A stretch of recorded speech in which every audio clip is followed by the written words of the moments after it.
दोस्तों ये आपके सामने एक काफ़ी बड़ा चिलर है। ये आप देख रहे हैं, इसके अंदर आपको रेफ्रिजरेंट नज़र आ रही है। हमने लास्ट वीडियो के अंदर मैं कंप्लीट डिटेल से डिस्कस की थी कि हमने जो इसके अंदर रेफ्रिजरेंट चार्ज की थी। अब हमने जितनी हमने रेफ्रिजरेंट चार्ज की थी उतनी रेफ्रिजरेंट हम इससे बाहर निकालेंगे। सबसे पहले ये वाल आप देख रहे हैं, ये दो वाल लगे हुए हैं। एक वाल ये पर्ज टैंक से आ रहा है, ये वैक्यूम गेज लगी हुई है। ये वाल आपका बंद होना चाहिए, ये आपका रहा शेल से, ये वाल आपका बंद होना चाहिए। ये लाइन से हम इसको वैक्यूम करेंगे, ये वाल खोल देंगे। ठीक है, ये मोटराइज वाल भी खुलेंगे। ये मोटराइज वाल खोलने के बाद ये आएगी, ये आप देख रहे हैं लिक्विड रिसीवर में लाइन, लिक्विड रिसीवर से लाइन आएगी आपकी इस वैक्यूम पंप के अंदर। ठीक है, मैं भी आपको दोबारा डिटेल से समझा दूं कि अगर आपने चिलर से रेफ्रिजरेंट को निकालना है बाहर तो किस तरीके से निकालेंगे। सबसे पहले आपने ये वाल और ये वाल बंद रखना है, आपने चिलर से वैक्यूम बंद कर देना है। इस जगह पे आप एक फिटिंग बना के आप यहाँ पे आप एक अलग से एक पाइप कनेक्ट करेंगे। फिर आपने ये वाल खोलना है।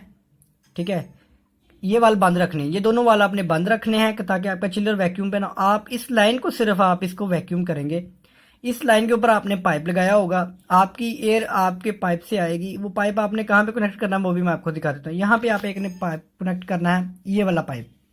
ये आप देख रहे हैं, ये बीकर का पाइप है, वैक्यूम बीकर का। इसका पाइप आपने कनेक्ट करना है एक साइड से, और एक साइड से आपने दूसरा कॉर्नर होगा पाइप का। ये आप देख रहे हैं, ये आपका रेफ्रिजरेंट पंप सक्शन लाइन है। ये रेफ्रिजरेंट की पंप की सक्शन है। आपने इस दूसरे पाइप को लगाना है रेफ्रिजरेंट पंप के डिस्चार्ज की लाइन के ऊपर। रेफ्रिजरेंट पंप आपका जब जैसे चलेगा तो आपका डिस्चार्ज का प्रेशर आपके इस जगह से वो बीकर में आ जाएगा, लेकिन उसके लिए वैक्यूम बहुत ज़रूरी है। वैक्यूम करने का तरीका, मैं पहले पाइप कनेक्ट कर ले, मैं वैक्यूम बीकर आप दिखा दूँ।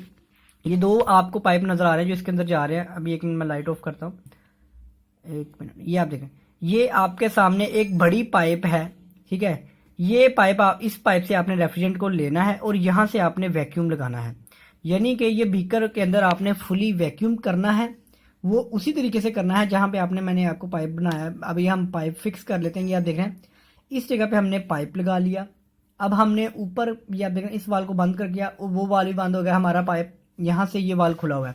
हमने वैक्यूम पंप को ऑन कर दिया तो क्या हुआ कि हमारा जो बीकर है वो, और दूसरा पाइप हमने लगा दिया यहाँ से पंप की डिस्चार्ज लाइन के ऊपर। जैसे ही हमारा बीकर वैक्यूम हो जाएगा तो हमारे वैक्यूम हम इसको कर चुके हैं। ये आप देख रहे हैं, हमने वैक्यूम पंप चलाया हुआ था, साथ साथ हमारा बीकर वैक्यूम हो गया। हमने उस वाल को खोला तो ये आप देखें, इसके अंदर हमारी रेफ्रिजरेंट आना शुरू हो जाएगी ऑटोमेटिकली। अगर आप इसके अंदर वैक्यूम नहीं करेंगे तो वो आपकी रेफ्रिजरेंट यहाँ पे नहीं आएगी, क्योंकि चिल्लर के अंदर बहुत लो वैक्यूम होता है।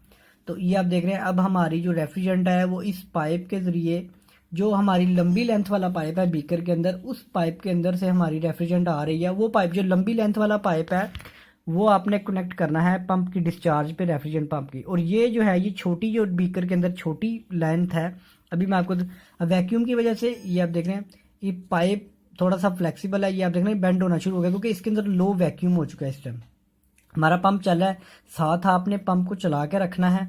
अच्छा, उसके बाद सेकंड नंबर पे ये आप देखें, रेफ्रिजरेंट ऊपर आती जाएगी, ऊपर आती जाएगी। अभी मैं लाइट ऑफ करता हूँ दोबारा। सॉरी, तो ये आपने किस जगह तक आपने इसका रेफ्रिजरेंट का लेवल लेके आना है। आपने इसको फुली, ये आप देख रहे हैं, आपने इस छोटे वाले पाइप से नीचे रखना है रेफ्रिजरेंट का लेवल। आप अगर उस लेवल के ऊपर ले जाएंगे तो रेफ्रिजरेंट आपकी ऑटोमेटिकली, वो आपकी जहाँ से आप वैक्यूम कर रहे हैं उस लाइन के अंदर आपकी रेफ्रिजरेंट चली जाएगी। तो इसके लिए आपने जो छोटा पाइप है इसके अंदर, उससे नीचे ही आपने इसका रेफ्रिजरेंट का लेवल रखना है। ये आप देखें, इस जगह पे आप इसका लेवल रखेंगे तो अब बीकर जैसे जैसे इसके अंदर वैक्यूम होता जा रहा है, ये रेफ्रिजरेंट को डिस्टिलर के जो रेफ्रिजरेंट पंप है उसकी डिस्चार्ज से इस बीकर में आता जा रहा है। अब हमने इसके अंदर जो 35 लीटर हमने रेफ्रिजरेंट को चार्ज किया था वो हम इस लेवल पे आके इसको बंद कर देंगे। तो हम इस बीकर को दोबारा, हम इस तरीके से, आप किसी भी एब्जॉर्प्शन चिलर से अगर आपने सोल्यूशन वगैरह निकालना है या फिर आपने रेफ्रिजरेंट निकालनी है, तो रेफ्रिजरेंट हम जो डिस्टल वाटर होता है हम एज ए रेफ्रिजरेंट यूज़ करते हैं absorption chiller, lithium bromide chiller में। तो इस तरीके से आप देख रहे हैं, अब हमारा जो लेवल आ जाएगा, हम उसके बाद हम इसको, पहले आपने क्या करना है, आपने सबसे पहले वाल्व बंद करने हैं वैक्यूम वाले।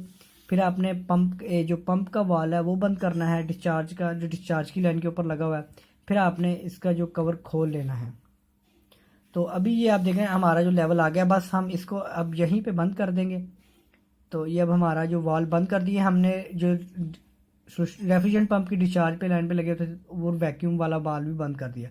तो ये आप देख रहे हैं अब हमारी रेफ्रिजरेंट स्टिल हो गई यहाँ पे। अब हम इसको क्या करेंगे, इसको अब मेयर कर लेंगे, क्योंकि हमने 35 kg इसमें रेफ्रिजरेंट चार्ज की थी, 35 लीटर सॉरी। तो अब हम इसमें से जो 35 लीटर को मेयर कर लेंगे। ये आप देख रहे हैं ये हमारा 4 लीटर का बीकर है। हम इसमें जग के अंदर हम 4 लीटर के मेयर कर करके हम इसमें से 35 लीटर आप इससे रेफ्रिजरेंट को निकाल सकते हैं। तो दोस्तों, अगर आपको वीडियो अच्छी लगी तो हमारे चैनल को सब्सक्राइब कर लें और बेल आइकॉन के बटन को लाजमी प्रेस करें, ताकि HVAC से रिलेटेड जो भी वीडियो अपलोड करें वो आपको नोटिफिकेशन में मिल जाए। तो इस तरीके से आप रेफ्रिजरेंट को निकाल सकते हैं किसी भी एब्जॉर्प्शन चिलर से। चाहे आप